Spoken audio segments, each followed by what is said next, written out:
Guys, I'm your boy Nick with Pickman Man. We're gonna be talking about the Dana White Contender Series Week 8 today. Let's get right into it, guys. Last week for the Dana White Contender Series Week 7, I think we went 3-1-1 or something like that. The only pick that we got wrong was Jacoby Jones, I think. James Allen looked really good. Even with 4 fights alone, he looked really good. And we're coming off that horrible UFC card, which is I took an absolute beating in that card. It is what it is. We can pick ourselves up from here. We're gonna get back on the horse and make everything that we lost on that card. Anyhow, guys, it is what it is. What can you do? That's life. Sometimes things don't go your way. I know a lot of people took a beating, but if you were on the Gamrot side on that card, I'm happy for you, man. I hope you guys won a lot of money there. It is what it is. For me, it didn't go too well. I had a pretty good couple of weeks before that last UFC card. I was up like 20 units or something like that, but that last card definitely cost me 4.3 units. So it is what it is. We're gonna get right back on the horse. Let's get onto it, guys. We're gonna be talking about the Dana White Contender Series Week 8, and I did my tape study. I got done doing tape study last night. I slept around like 3 o'clock, I think. I was super tired. Woke up around like 5 o'clock this evening. I got work tomorrow, so I wanted to get this video out to you guys as soon as I could. I was hoping to get up early in the morning, but I just had a hard time getting up, so it is what it is. I'm still trying to get this video out on Sunday, within Sunday, so you guys still have 2 days to do your research. These are my picks, guys. I'm just gonna pick the fighters that I think are gonna win based on my research, but at the end of the day, you guys have to do your own research and find out, pick your own fighters that you think are gonna win, because I could be biased, I could be 100% biased. Let's get right into it, guys. So we had the first fight on the main card. We have the middleweights going at it. Is it a middleweight fight? No, it's a bantamweight scrap. Okay, this is the bantamweight matchup, guys, between Vinicius Oliveira versus Victor Hugo Madrigal. Let's talk about Victor Hugo Madrigal. His last win over Jose Alberto Quinones is what got him this opportunity, I think. I gotta read some of my notes here, so sorry if I'm looking below in my notebook, but this is some important information that we need, guys. So anyways, Quinones is that guy that got head kicked by Sean O'Malley in the first round. Do you guys remember that? I think it was the Dana White Contender Series or something like that, and Sean O'Malley had kicked him and got a big victory there, and that's where his hype was built around. But yeah, Sean O'Malley is the champion now. So Hugo Madrigal beat the guy that Sean O'Malley beat. Quinones win 5-4 in the UFC, so not the worst record. But Quinones had a habit of getting finished by guys like Marcelo Rojo, who himself gets finished a lot in the UFC. Hasn't had the best run in the UFC, but that's the guy that Quinones is getting submitted by. But yeah, when the going gets tough, he starts to wilt a little bit. He's a tough guy still. Only been finished once in the 15 MMA fights. He's got 7 wins by knockout, 3 wins by submission, but none over any high level competition. I don't think he's faced the highest level of competition, but his best win is 100% over that guy, over Quinones. He's definitely tough, man. He's gonna stay in the fight. He's not gonna be easy to put away.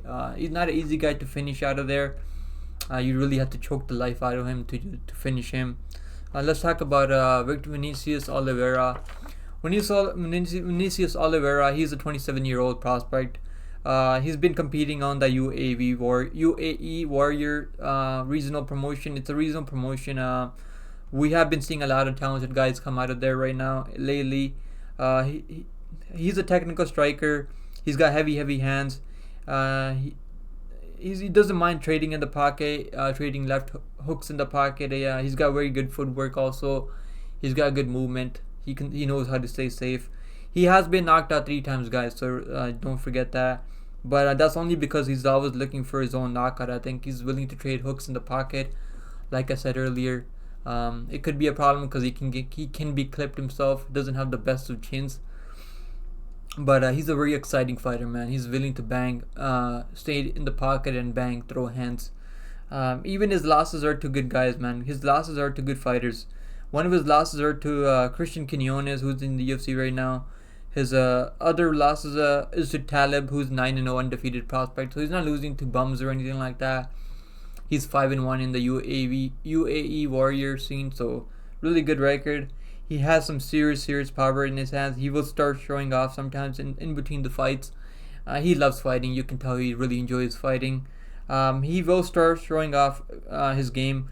He's faced a very good level of competition coming into this opportunity for Dana White Contender Series. He gets taken down, but he never settles for bottom position. He's always gonna try to work his way back up. He can go for his own takedowns. He prefers to go for those body trips, body lock trips. But he's very strong in the clinch. He can drag his opponents to the ground. He will take risk. Will look for a knockout. He can be clipped himself. So remember that, guys. He's willing to go out there, lay it all on the line, get clipped himself, or look for his own knockout. I'm still gonna go with this kid Oliveira, Vinicius Oliveira, and that's only because I like him as a fighter. I like his fighting style. I think he can definitely win this fight, but this Mexican is a tough dude, man. This Mexican got heavy hands too. So the pick is still Vinicius Oliveira. I think he's gonna be able to keep his range a little bit. Maybe land some better punches. I think this fight's gonna go to the scorecards. Maybe I think Madrigal is tough enough, man, to go to the scorecards. I'm gonna say Vinicius Oliveira, unanimous decision. Alright, guys, let's go to the next fight now. Next up, we have the girls going at it. We have Ernesta, Kareckaite versus Carli Judice. Carli Judice, let's talk about her. She's a 24-year-old prospect. She went pro back in 2022. Still very new to MMA, but she seems to have fought better level of competition between Ernesta, I think. She has pretty good boxing. Will throw good sneaky head kicks sometimes right after her landing her punches. She throws very good leg kicks also, puts a lot of power in her leg kicks. She's a girl who's willing to enter the pocket, eat some counters along the way, get into the range and land her own shots. She has good speed. She has pretty good chin. I've seen her eat some pretty good shots and not even react. She's just fine. She's very hittable on the feet. She's willing to eat a lot of big shots on her feet. She has a good chin though. She's not that. None of these girls are technical strikers in my opinion. I don't think either of these girls are technical strikers. I think Ernesta is a little bit better striker because she's a kickboxer in this fight. Anyways, guys, so Judice can still she can still grind her opponents against the cage. I do think Judice may be may have the grappling edge in this fight. She's very game opponent. She's always trying to find a way to win the fight. She's gonna try to grind her opponents against the clinch, like I said earlier. I see this fight going to the scorecards. I don't think either of these girls are finishers. Let's talk about what's her name? Ernesta, Kareckaite. She's 25 years old with a 71-inch reach. She's 5 feet 9 inches tall. She's gonna be a little bit taller, I think. But Judice is not short or anything like that. So Ernesta she's been fighting out of the Hexagon MMA.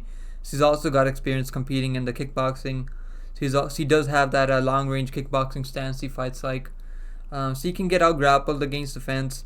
She will go for her own takedowns if she has opportunities. She does get taken down. No takedown defense. She does get taken down really easy. Doesn't have the best takedown defense. Doesn't even have a good takedown defense. I think her takedown defense is like 4 out of 10. I think 4 out of 10.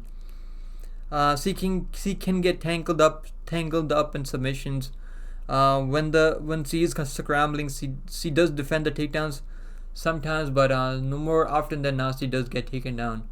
She's very tall for the weight class, so it's much easier to take her down, I think, with a double leg or single leg. She does keep a good high guard to avoid getting hit clean. She likes having enough space to set up her striking. She doesn't like fighting in the pocket. She likes keeping space. She likes having space.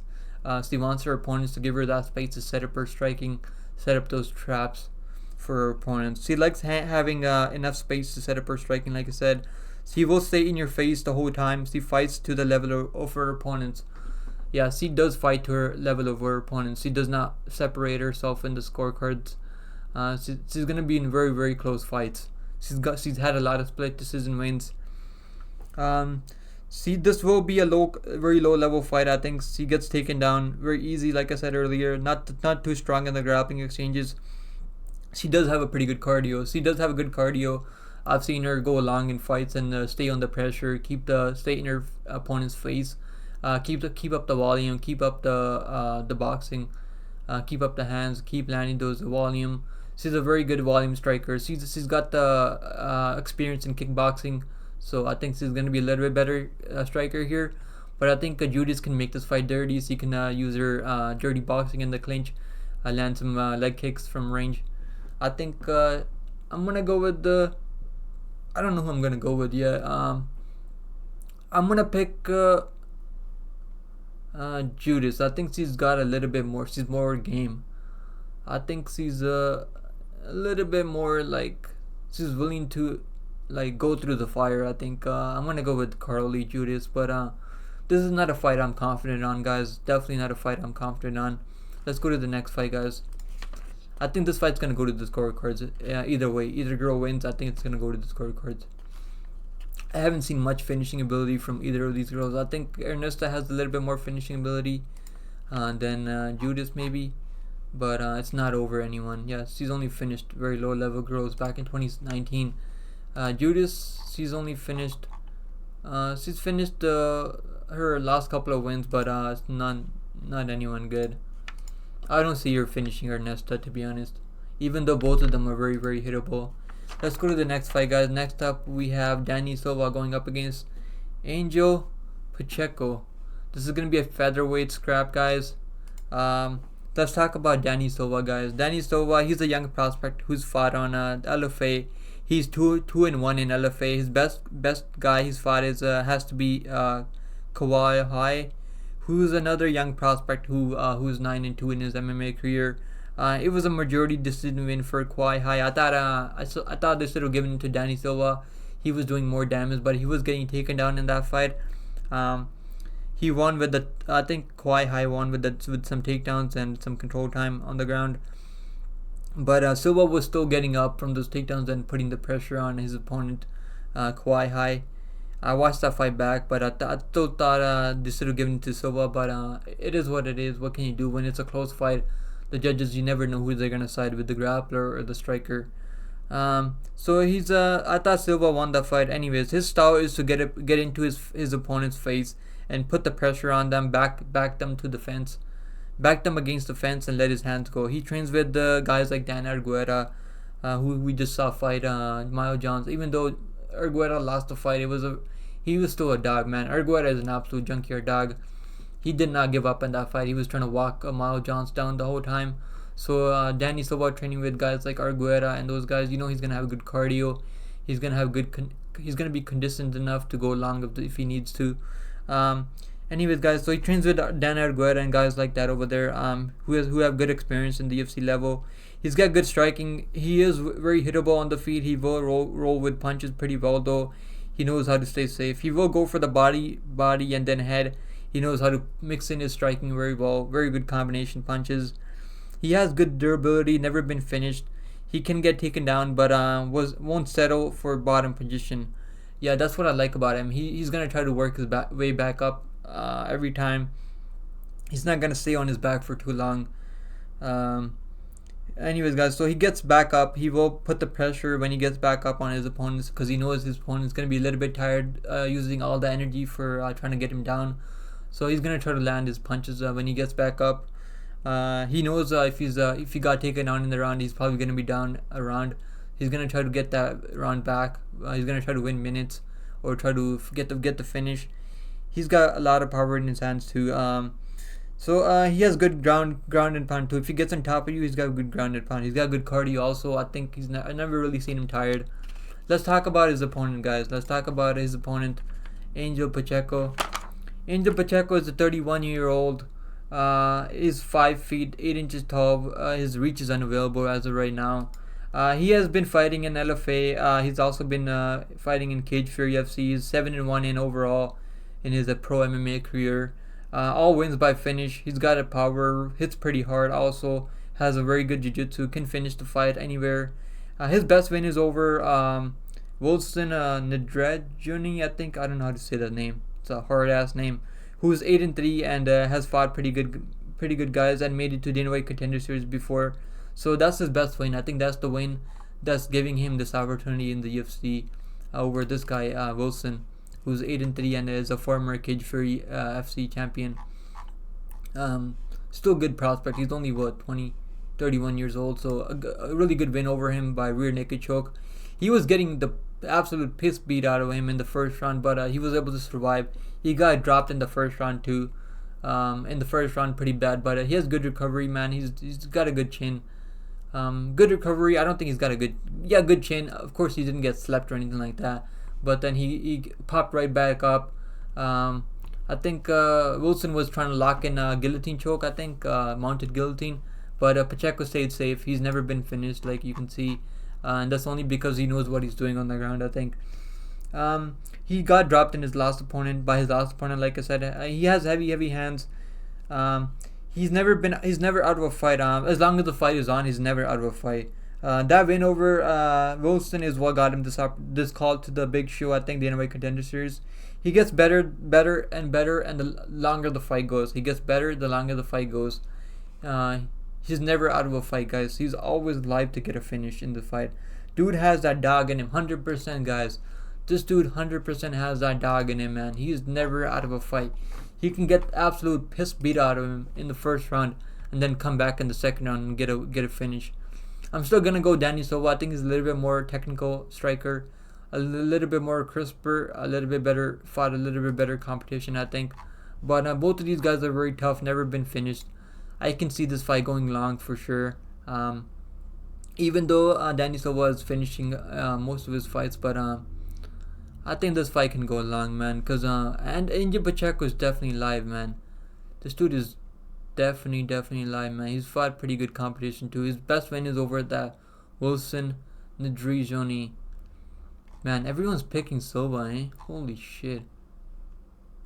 Yeah, he's got a 3 inches in height advantage and some reach, I think. I'm gonna pick Danny Silva, but I might switch my pick at the weigh-ins. So I might switch to Pacheco, man, because this dude has an absolute dog in him for sure. Let's go to the next fight, guys. Next up, we had the heavyweights going at it. We have Alexander Soldatkin versus Mario Piazzon. Let's talk about Mario Piazzon. He's 25-year-old prospect, 6 feet tall. With his reach isn't available right now. He fights out of that Spitfire gym, Berlin. He's fought good level, man. He's a good young prospect. Fights out of Brazil. His top halls is flagged. I think that's the other guy, right? Is it? Or okay, that's him there. I was reading the wrong one. My bad, guys. I was reading my wrong notes. My bad about that. So let's talk about Alexander Soldatkin. He's 30 years old, 6 feet 2 inches tall. He's coming into this fight on an 11-5 win streak, like I said. I don't know if I said that, but he's coming into this fight with an 11-5 win streak. He's been competing in the Open Fight Championship, which is a pretty legit promotion. We've been seeing a lot of talented guys come out of that Open Fight Championship. He's fought a good level competition, guys, over there. It's a legit promotion, but I'm not sure they have the best heavyweights over there. Most of these smaller promotions don't really have the best heavyweights over there, but I think he's been fighting against pretty good lower level heavyweights. So anyways, guys, so 9 of his wins are by TKO. Three of his wins are by submission, and 9 of those by finish in the first round. So this dude is very dangerous in the first round. He's very high level finisher in the first round. Very dangerous. He's got heavy hands, man. He's got fast hands for his size. Also has shown pretty good takedown defense. Knows what he's doing when he's defending takedowns. If he gets taken, if he's able to get to the top position of his opponents, it's almost impossible to get him off you, to shake him off you. He's a big boy. I think a little bit bigger than his opponent here. He throws a lot of spinning weapons, also a lot of spinning kicks. Very athletic guy for the weight class. Very agile, also great speed. Has a good chin, also can 100% eat a big shot if he needs to. He's always looking for a knockout on the feet. He's able to just overwhelm his opponents on the regionals mostly, and I think he can overwhelm Piazzon too here. Let's talk about his opponent, guys. His opponent, Um, Mario Piazzon. Let's talk about him, man. He's been fighting out of that Brazil scene. I think this dude is 25 years old, 6 feet tall. His reach is unavailable. He's a young prospect out of Brazil. His topology is flagged. It's a little bit weird because whenever you see topology flagged, it's a little bit, there's some padding going on in the record. So his topology is flagged, so it's a little bit weird. It seems like he was involved in padding in his MMA record. It's really weird to me, to be honest, guys. But he's fighting demo fight promotion, some very low level promotion. I don't really rate this promotion all that much, if I'm being honest, guys. I can't really find most of his fights. The fights that I could find on him, he throws heavy leg kicks, man. He puts everything into everything he throws. And he's not the tallest guy for the heavyweight weight class. He's only 6 feet tall. He does put everything into everything he throws. He has very good top control. He's gonna ground and pound you if he gets on top of you, very heavy to get him off you. He throws some good ground and pound too. I haven't really seen any submission wins for him. Doesn't seem like he has any, but he is Brazilian, so you gotta expect him to know some Brazilian jiu-jitsu, but hasn't shown anything yet. Hasn't really needed to, but he hasn't faced anyone good. Even his win over this guy, 11-18, this is probably his best win. But man, this dude is on like a 5-5 losing streak too. I think Soldatkin is gonna win by first round knockout. Alright guys, next up we have the main event of the evening, guys. Hit the subscribe button if you guys appreciate the grind that I put up these videos every week, guys. Like the video, leave a comment below for the algorithm, guys. I really appreciate it. Let's get into the next one, guys. Next up we have Danny Barlow going up against Raheam Forrest. This is gonna be a welterweight matchup. This is the main event for week 8 in a Contender Series. Let's get right into it, guys. Let's talk about Danny Barlow. He's 6 feet 2 inches tall with this 80-inch reach.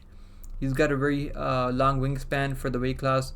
He's got that kung fu fighting style. Keeps his hands low, making it very hard for his opponent to see where the punches are coming from. He's got fast kicks, man. Just whips them out there. Very good striking style. Very fast striking. He will cut off the cage and look for his counters. He's hittable himself. He's willing to enter the pocket, eat some shots on the way in to land his own.